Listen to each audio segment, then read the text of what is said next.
So the abstract is kind of not misleading, but I decided to engage with the first part of the abstract, which is the Quince in Greek mythology and the prophetic tradition.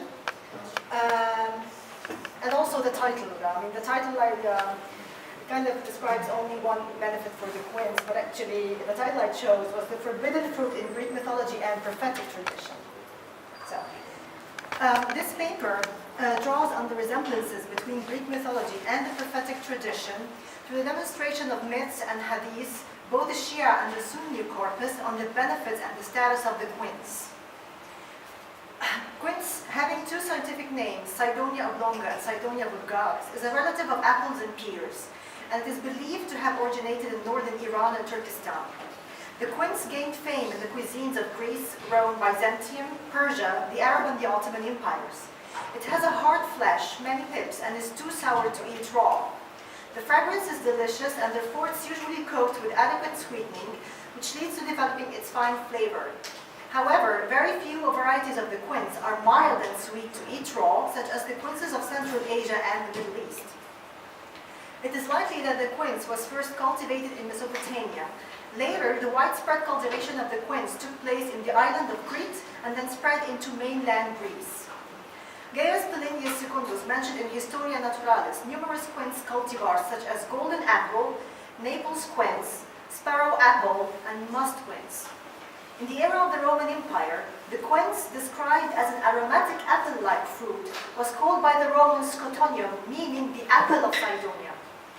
The name is derived from the Greek Kydonium. Quince wine was also known to the Romans as apple wine. In Plutarch's Advice to the Bride and Groom and the Consolation to his wife, quince is referred to Cydonean apple. In this respect, it's argued that the quince, not the apple, is the fruit which Paris presented as a gift to Hera, that it is the fruit which Aphrodite promises beauty, and that it's the fruit which the gods of ancient Greece are depicted holding in their hands. In this occasion, I would like to invoke one of the traditions in Makarim al-Akhlaq, prophetic traditions in Makarim al-Akhlaq, where Imam al-Sadiq said that all God's prophets were sent to their people with quinces in their hands. One of the quince's earliest possible claims to fame is the judgment of Paris. Eris, the Greek goddess of strife, is a foolish miscalculation, was the only goddess not invited to the wedding of Peleus and Thetis. Understandably furious, she barged into the wedding ceremony and threw down the fruit inscribed for the most beautiful. Hera, Athene, and Aphrodite each claimed the fruit, so Zeus decided that the matter should be settled by Paris. Hera offered him an empire, Athene guaranteed him military glory, and Aphrodite promised him the most beautiful woman in the world. This was Helen, who was unfortunately already married to Menelaus of Sparta. Paris gave the fruit to Aphrodite, and she in turn helped him to win Helen, thereby sparking off the Trojan War. The main result of this episode for quinces is that forever after they have been regarded as Aphrodite's fruit, they are associated with love and fertility, and it was believed that the quince trees sprang up wherever Aphrodite walked. Quince becoming an aphrodisiac fruit landed in an official place in wedding ceremonies. Plutarch in his Lives writes about Solon's decrees. Solon was renowned for being one of the 7 wise men of Greece, a politician and a poet who in 594 BC was elected chief magistrate of Athens. One of his famous decrees states that the bride and the bridegroom should be locked up together and eat of the same quince. In his comment on Solon's decree, Plutarch says that eating quince implies that the discourse of the bride and the groom ought to be pleasant to one another, as the quince makes the breath sweet. Furthermore, according to Plutarch's interpretations, by accepting the fruit in her husband's home, the bride becomes united with her husband and acknowledges the husband's authority over her. Eating an aphrodisiac fruit is said to not only awaken the desire of the bride, but also tame an exceptionally powerful bride. One myth says that pregnant women who indulge their appetites in generous quantities of quince will give birth to industrious and highly intelligent children. The Shīʿā and the Sunni prophetic hadith corpus addresses numerous benefits of the quince. The prophetic traditions encompass a number of benefits ascribed to the quince for men and women, for the laymen as well as the prophets and their households. Owing to its alkali characteristic, it soothes the pain of the stomach. It also relieves the heaviness of the chest and heart. It enhances the quality of the sperm and beautifies the offspring conceived after eating it. Moreover, it enhances the intelligence and bestows wisdom on the mind and tongue of its consumer. In addition to the previous qualities, the prophetic hadith stressed the significance of the quince as being a heavenly fruit granted by the Almighty to prophets and their chosen companions. Abu Sa'id narrated, "We were sitting around the Prophet when Gabriel came down and said, 'Allah has sent you this quince as a gift.' The quince began to glorify Allah in the Prophet's hand in several languages. Gabriel added, 'By him in whose hands is my life, Allah has created in the Garden of Eden 1,000,000 palaces. In every palace there are 1,000,000 special compartments. In each compartment 1,000,000 beds. On each bed 1,000,000 houris. From beneath the beds flow 4 rivers. Each river is lined by 1,000,000 trees. Each tree has 1,000,000 branches. Each branch has 1,000,000 quinces. Under every quince there are 1,000,000 leaves. Under every leaf there are 1,000,000 angels. Every angel has 1,000,000 wings. Each wing has 1,000,000 heads. Every head has 1,000,000 faces. Every face has 1,000,000 mouths. Each mouth has 1,000,000 tongues, each of which is singing Allah's glory in 1,000,000 languages. And the rewards for this glorification are for those who love Abu Bakr, Umar, Uthman, and Ali, the 4 rightly guided caliphs." In الذهبي's ميزان الاعتدال and Ibn al-Jawzi's موضوعات, it is reported that the companions of the Prophet were at his house at the time when he was presented with fruits of the quince. He gave each of the companions a quince. Then came Muawiyah ibn Abi Sufyan's turn, and the Prophet said, "Meet me in paradise with these quinces." Now, in one narration he gave him 1 quince. In another narration he gave him 3 quinces. It is reported in Al-Kafi's Khisal and also in Al-Mahasin that Abu Abdullah said, "There are 5 heavenly fruits which are in this world," and he mentioned the quince among these fruits. The same hadith is also reported by Imam al-Sadiq.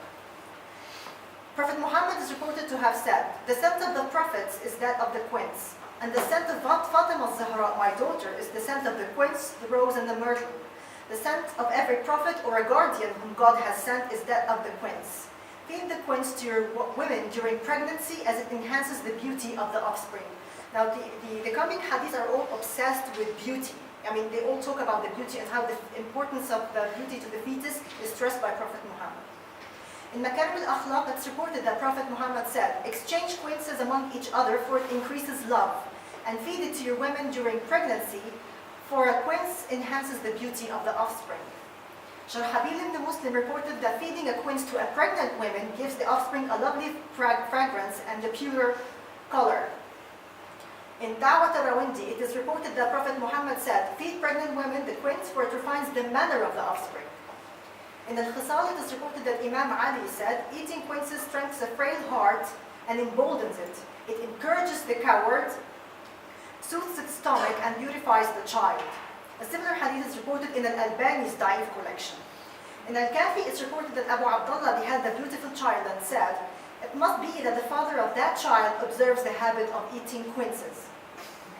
In Al-Kafi, it is reported that Abu Abdullah narrated the following: "Eating quince on an empty stomach enhances the sperm and beautifies the offspring." In Al-Mahasin, it is reported that Abu Abdullah added to the previous narration, "Quince beautifies the face and soothes the heart."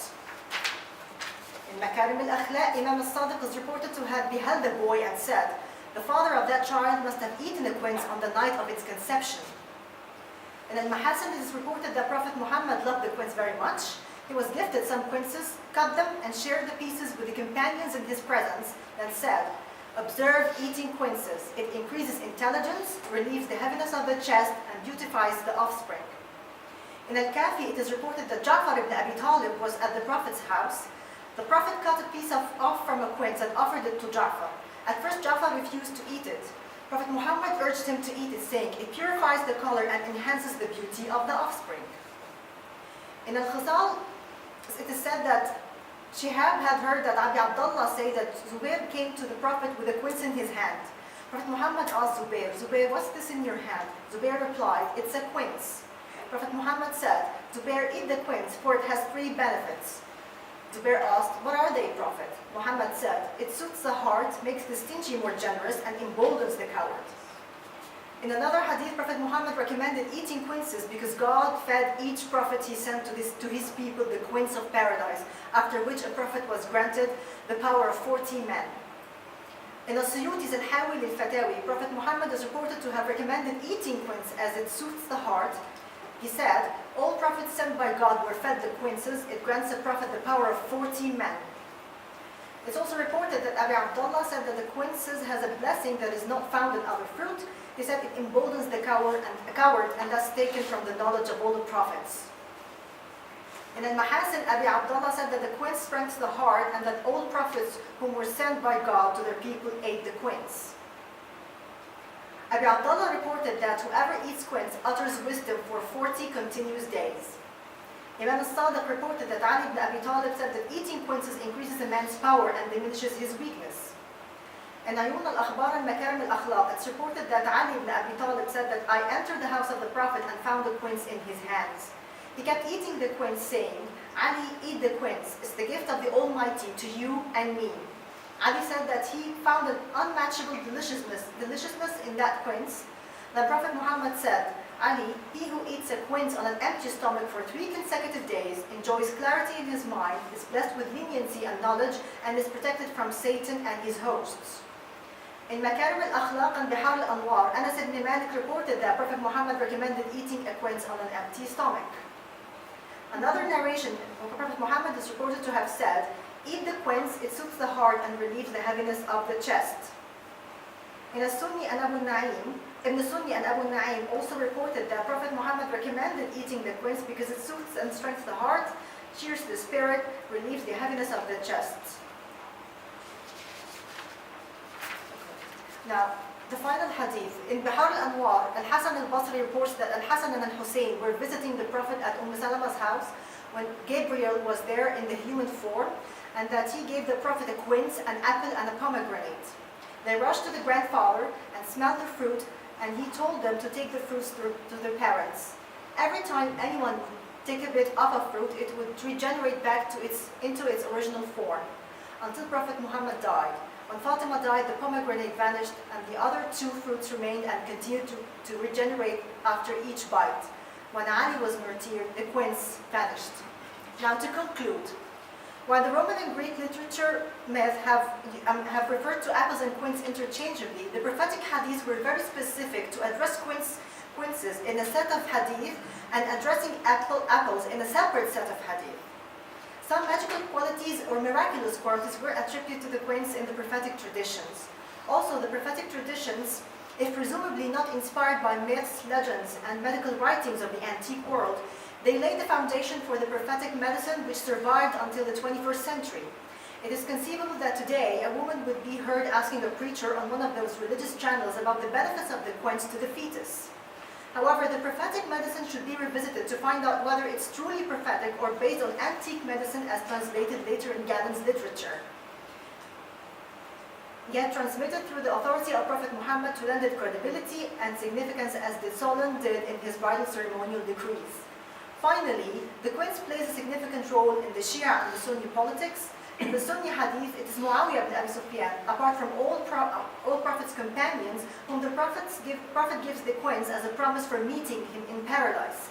In the Shia hadith collection, it is Ali ibn Abi Talib and Fatima and their descendants, whom the heavenly fruit was exclusively sent to earth for them. Thank you.